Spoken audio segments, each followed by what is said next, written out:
bastante atenção para você entender e compreender o mistério dessa mensagem. Aleluia. É interessante que Jesus, desde o capítulo 10, ele veio fazendo uma grande lição.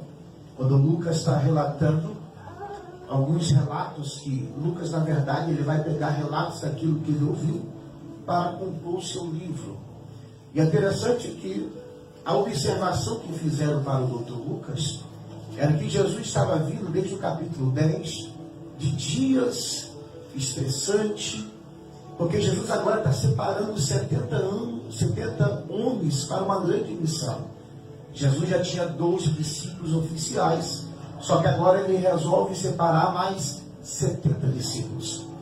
E o texto vai nos afirmar que o próprio Jesus Cristo então dá poder e autoridade sobre eles, para que eles pudessem pregar o Evangelho. E a autorização de Cristo é que eles fossem de 2. E que se eles fossem recebidos, a paz estaria sobre aquela cidade, sobre aqueles lares.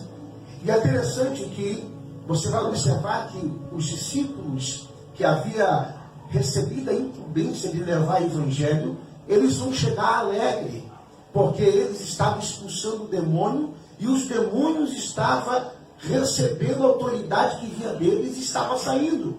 Jesus, então, vai acalentar os discípulos dizendo: não alegrai-vos, porque os espíritos sujeitai a vós, mas alegrai-vos, porque o vosso nome está escrito no livro da vida.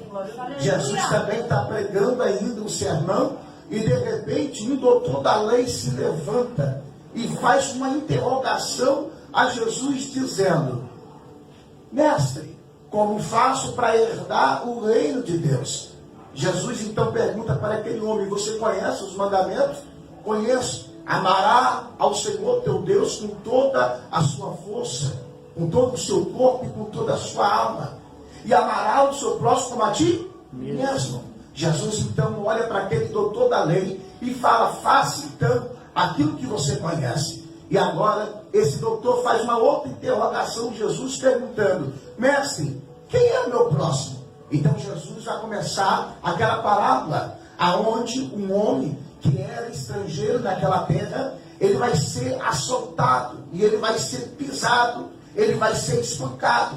E o texto vai dizer que Jesus, contando a parábola, que vem descendo agora o sacerdote, mas o sacerdote, vindo a situação daquele homem, ele vai atravessar para o outro lado. O levita também está descendo, em vez dele ajudar o dia aquele homem, ele também vai atravessar para o outro lado.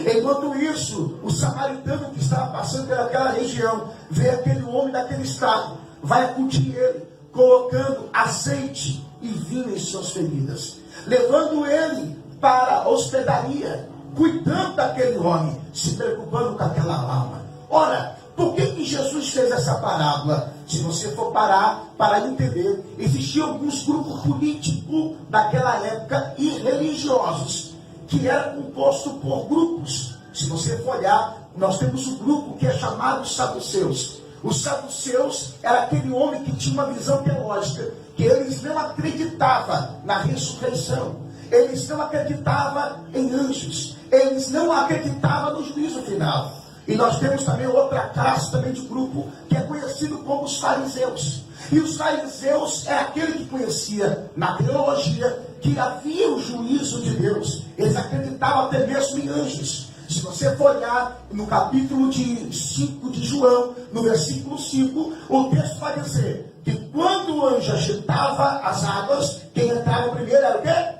Curado. Ora, quem criou esse fato em Betseba foi os próprios fariseus. Os fariseus então colocavam 2 homens naquele tanque de Betesda, e ele ficava fazendo quem entrava no tanque e quem não entrava. Era uma forma deles ganhar dinheiro. Então os fariseus, eles acreditavam tanto no juízo final como também nos anjos. Havia um grupo também chamado Zelotes. Esses zelotes, eles cuidavam e eles eram zelosos da palavra, porém eles eram um grupo fanático, era um grupo que não queria ser mais comandado por Roma, e por isso era um grupo guerreiro.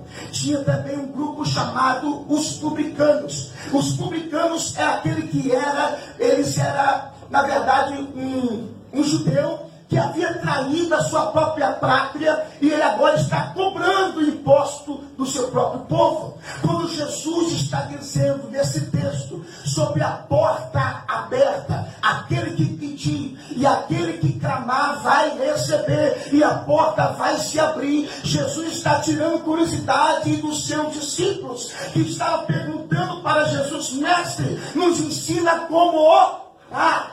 Quando Jesus está ensinando os discípulos a como orar, ele vai ensinar o Pai Nosso. Ora, se você for parar para entender o Pai Nosso, tu vai entender que na verdade o Pai Nosso não é apenas uma oração, é uma advertência. Quando você vai orar o Pai Nosso, você vai entender que começa assim, ó: Pai Nosso que está no céu, santificado seja o seu nome, venha a nós o teu reino, seja feita a tua vontade. Ou seja, já não é mais a minha vontade, a vontade de Deus.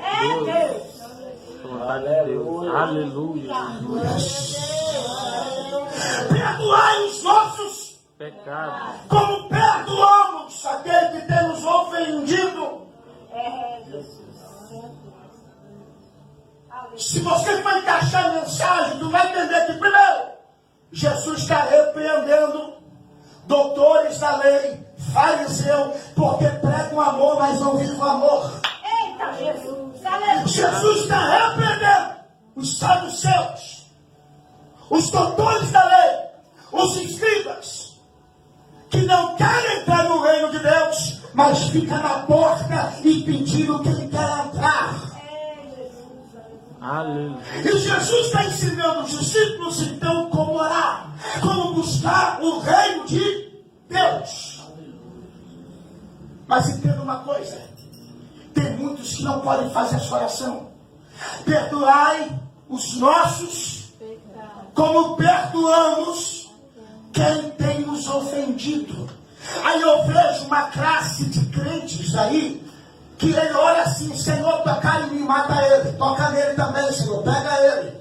E deixa eu te falar uma coisa: se você é um tipo de crente dessa forma, o céu não foi feito para você, porque o céu é para aqueles que têm um coração quebrantado por Deus. Alguém pode ter te humilhado, alguém pode ter até discriminado, alguém pisou no seu calo, alguém te jogou você lá embaixo, mas o seu dever, sabe qual que é? É erguer sua cabeça, amar aquele que te ofendeu, aquele que te desprezou, para que você seja filho de Deus amado.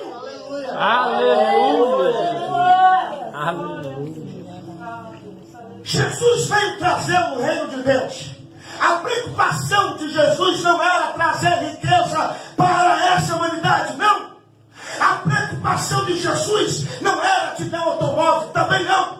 A preocupação de Jesus não era te dar uma empresa, também não. A preocupação de Jesus era a tua alma. Aleluia, Jesus. Aleluia. Jesus vai dizer no livro de Mateus, capítulo 6, versículo 3, dizendo: buscai primeiramente o reino de Deus e a sua, e essas coisas vos serão acrescentadas. Sabe o que Jesus está dizendo? A prioridade não é teu carro, a prioridade não é tua casa, a prioridade não é tua família, a prioridade é o meu reino. Eu vejo alguns distorcendo a Bíblia Sagrada, até mesmo aqueles que dizem que são pregadores de renome, dizendo: primeiro vem a família, o primeiro ministério. Aí você vai ver Jesus pregando o contrário, dizendo: quem amar o teu pai, a tua mãe, a tua esposa mais do que eu, não é digno de? Aí tem uma campada de gente aí pegando essas filosofias, dizendo: primeiro ministério é casa, depois a igreja.